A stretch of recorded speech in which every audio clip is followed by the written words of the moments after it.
Hi guys, welcome back. So we've got the Wales squad out and it's looking very strong.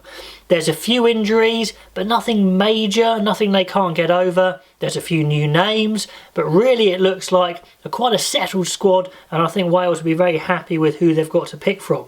Just looking at the squad list, we see Elliot D is out, so Elias will probably back up Ken Owens, and then Sam Parry is the new hooker coming in to try and make an impression. And then further down it looks like a battle for the second row, or a battle to be Alan Wynne-Jones's partner, I should say. And everyone's in for a shout. Rowlands, Ball, Davis, Hill, they're all in there with a shout for sure.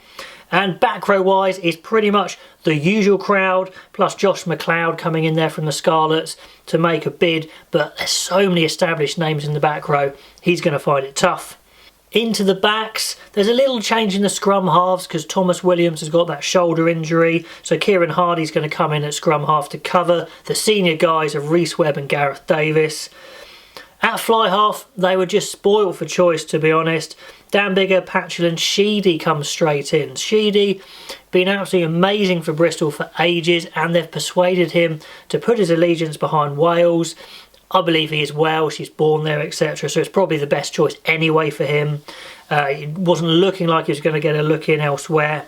So great catch, and they've got him straight into the squad. Could have had Davis, could have had Jared Evans, but no, they've gone straight in with Sheedy and Patchell straight back in as well, even not having played much rugby. So, you know, a bit of a bun fight there for the number 10 slot, but lots of good options. In the backs, we see Jonathan Davis return from injury, which is huge. And Johnny Williams, like I said, straight in there. Another one they've caught away from England. I was talking about Johnny Williams like a year ago as potentially, you know, England's next 12. So Wales has done a great job swooping in there. And of course we've got the youngster Rhys Zammit, Holmes is back in, and Lloyd from Bristol, and very talented 10/15, very young, might not feature much but really good experience to get that guy in. And finally Liam Williams, back from long-term injury, or he's gonna be back in time from long-term injury, which is another great boost. So what side would I select at the moment? Well, I think I'd go like this. I'd go Wynne-Jones starting with Nicky Smith to cover, Ken Owens and Elias as in first and second choice hooker, which I think makes sense. I'd give Rhys Carey the start at tight head, and I want to see Samson Lee again for Wales on the bench. In the second row, who partners Alan Wynne-Jones? Well, I think Will Rowlands gets the nod. He's performed very well for Wales recently. He's only had a few games, but he's also been performing outstandingly well for Wasps consistently, and I'd have Jake Ball backing him up.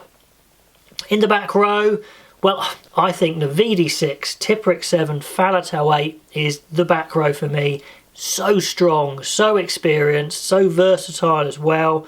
I think those three for definite. Moriarty backing them up. I'm not sure Moriarty is in the best of form, but he's very experienced, very aggressive, and can cover a multitude of positions. Wainwright missing out narrowly there.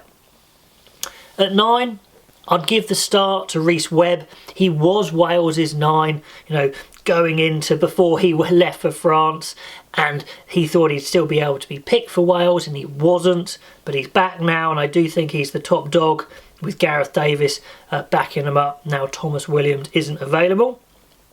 Number 10 is a clear choice. Dan Biggar's in there.